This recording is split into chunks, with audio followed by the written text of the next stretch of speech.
Bien,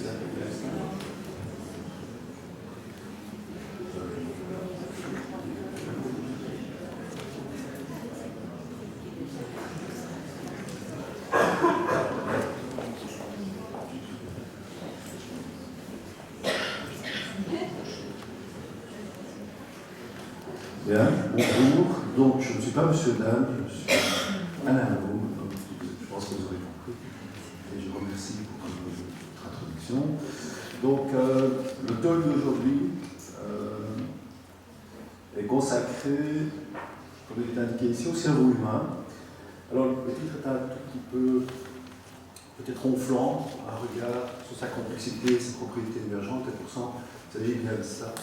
Il s'agit d'une structure dont on est loin de connaître l'ensemble du fonctionnement, de son fonctionnement, même si on approche relativement mieux aujourd'hui, grâce, entre autres, aux techniques d'imagerie médicale dont nous disposons.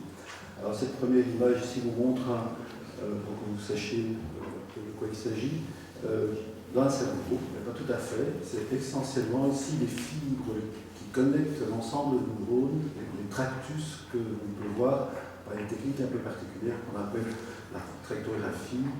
Et c'est une diffusion particulière de l'électrode dans la partie des fibres nerveuses qui est extolipidique et qui permet d'obtenir des images de cette qualité-là. Après, ça vous montre, parce qu'habituellement, quand on montre un cerveau, comme je vais vous montrer dans un instant, on va vous montrer des images macroscopiques ou bien des images de résonance, des scanners, que vous connaissez peut-être déjà. Et ici, vous m'entendez bien? D'accord.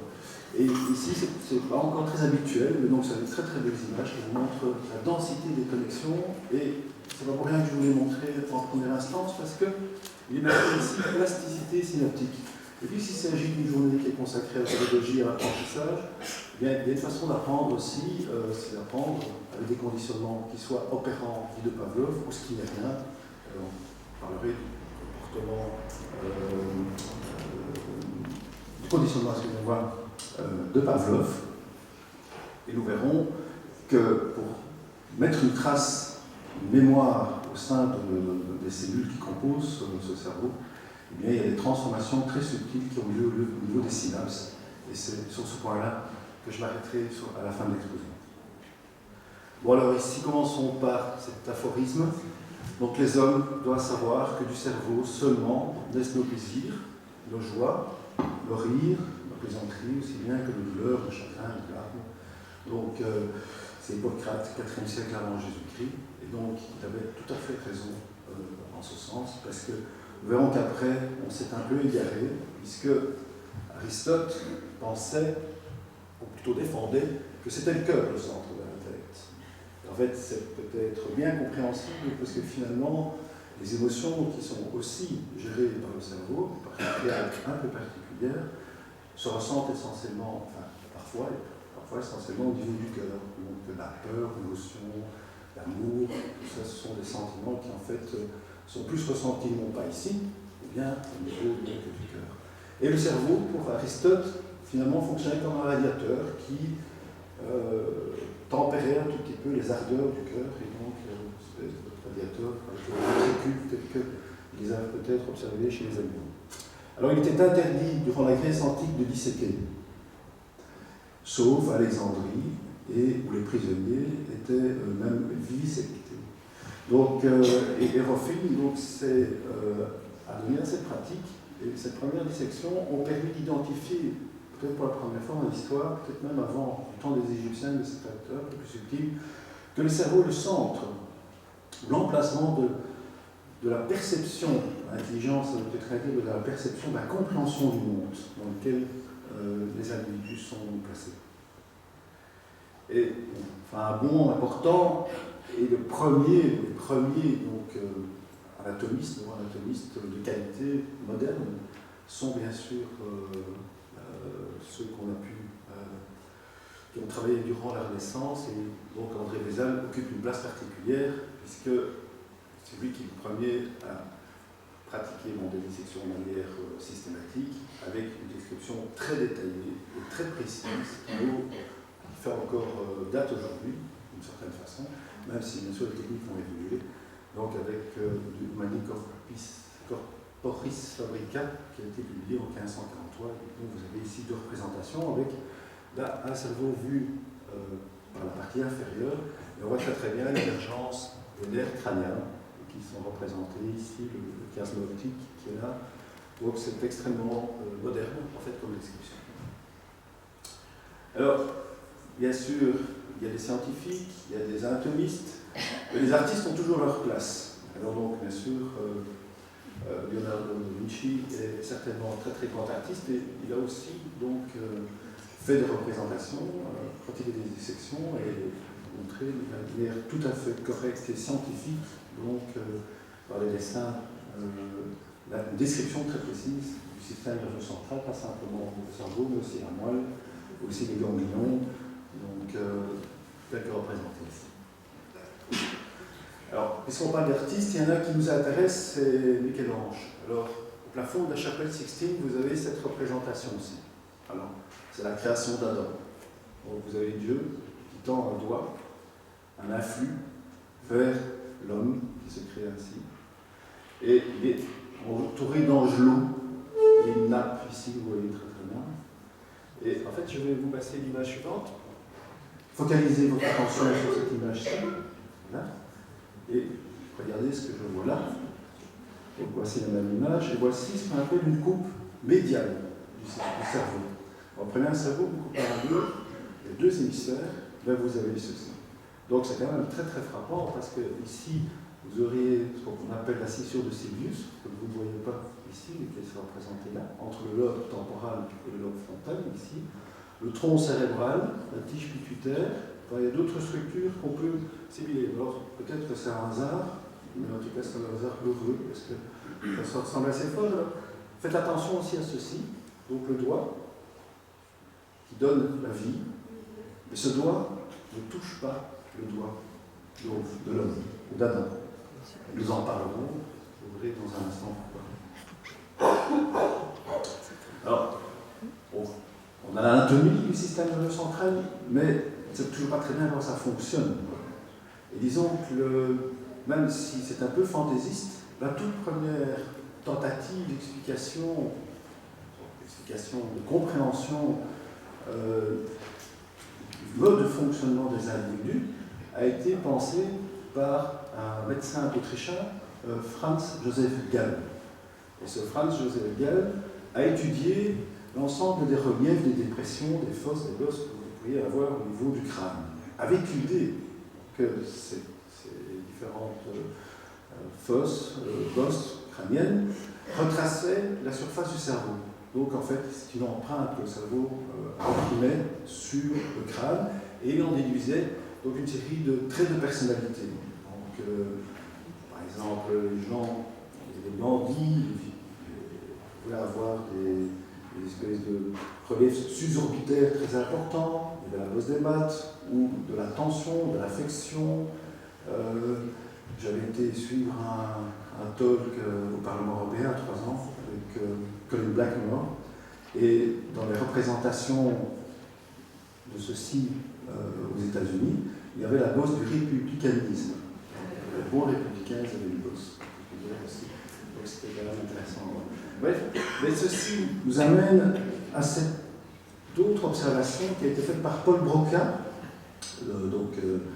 neurologue français de la fin du 19e, qui avait un patient tout à fait particulier. Ce patient ne pouvait plus, avait perdu une élocution, comment je veux dire, déliée, quoi. Donc il ne pouvait plus prononcer finalement que quelques monosyllabes. Donc il comprenait parfaitement ce qu'on lui disait, mais à toute question qui lui était posée, il répondait toujours par plus ou moins la même monosyllabe qui était Tam. Comment tu vas, Tam? Tu t'es bien dormi? Oui, Tam, etc.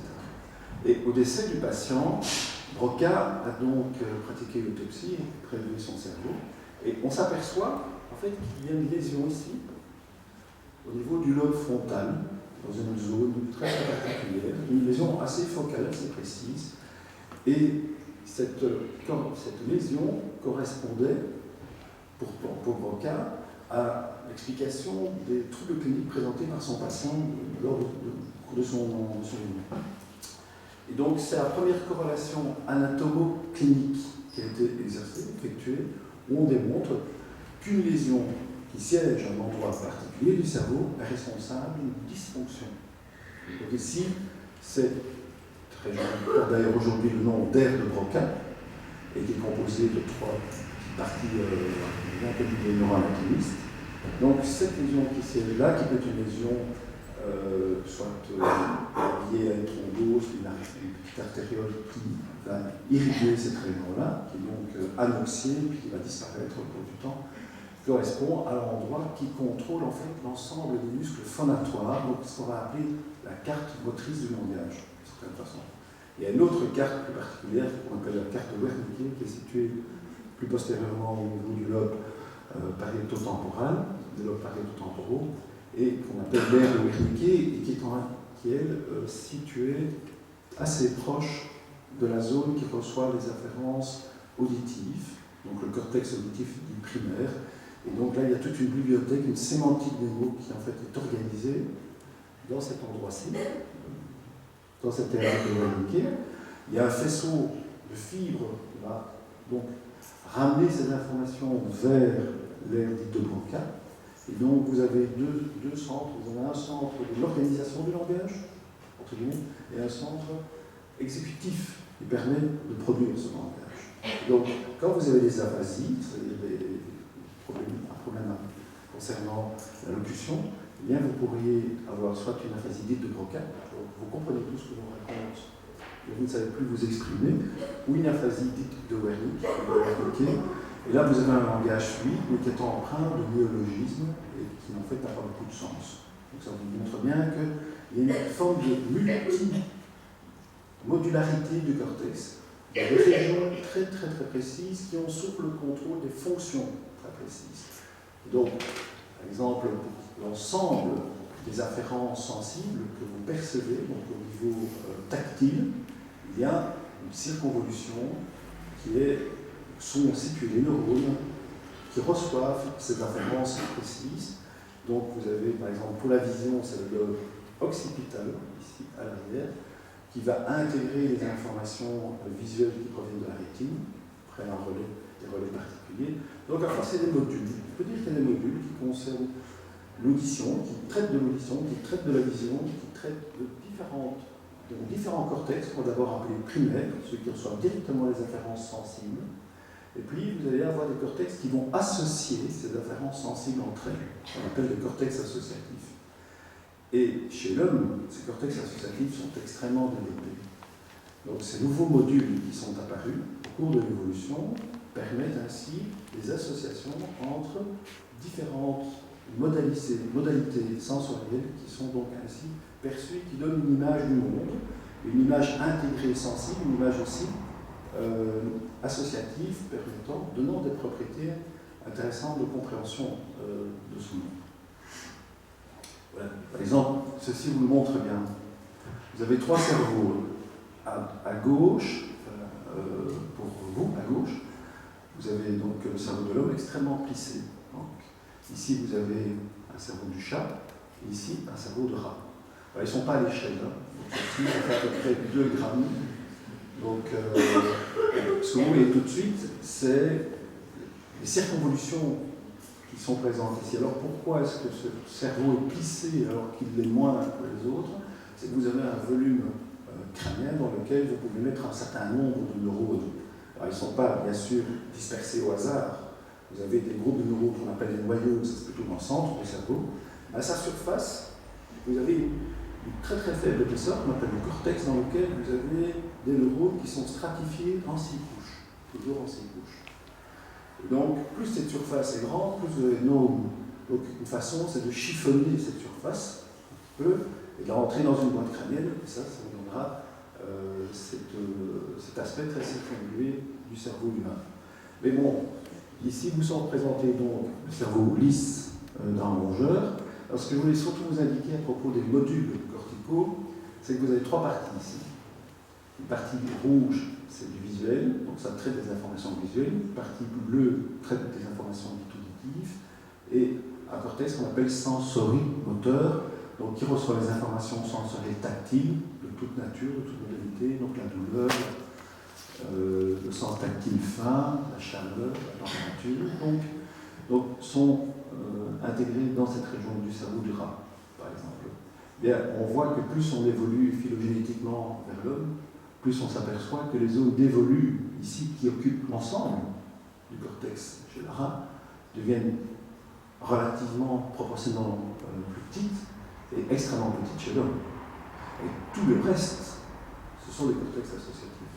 Donc, si on prend un singe adulte, entre c'est que nous prenons nous, le singe a à peu près le même poids. Nous verrons qu'il y a une relation entre le poids du cerveau et le poids du corps.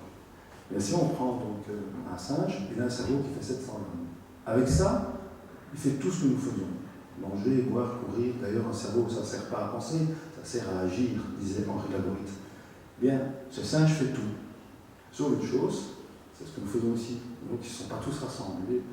Il n'y a pas un singe qui vient raconter une histoire aux autres singes. Donc, ça, c'est quand même vraiment la possibilité d'associer ainsi l'ensemble de ces différents groupes. Alors, voici ce cerveau humain et comment ça fonctionne. C'est bien là la question. Donc, je vais essayer de m'attarder essentiellement à quelques notions qui concernent la mémoire et l'apprentissage. Alors, comment ça fonctionne? Et ça fonctionne vraiment comme ça. Donc, vous avez, c'est un organe d'intégration, de perception d'intégration et de riposte, toujours. Alors, et là, la triade. Vous percevez, grâce aux organes des sens, toute une série de modalités sensorielles. On en a parlé, la vision, l'audition, le sens tactile, etc. L'olfaction, ce qu'on n'entend pas, les 5 sens, en réalité. Ceci est intégré, ça c'est un mot, c'est black box évidemment, c'est rien dire, mais c'est intégré dans votre cerveau. Et puis, si vous réfléchissez bien, vous avez toujours des ripostes motrices. Vous recevez quelque chose et vous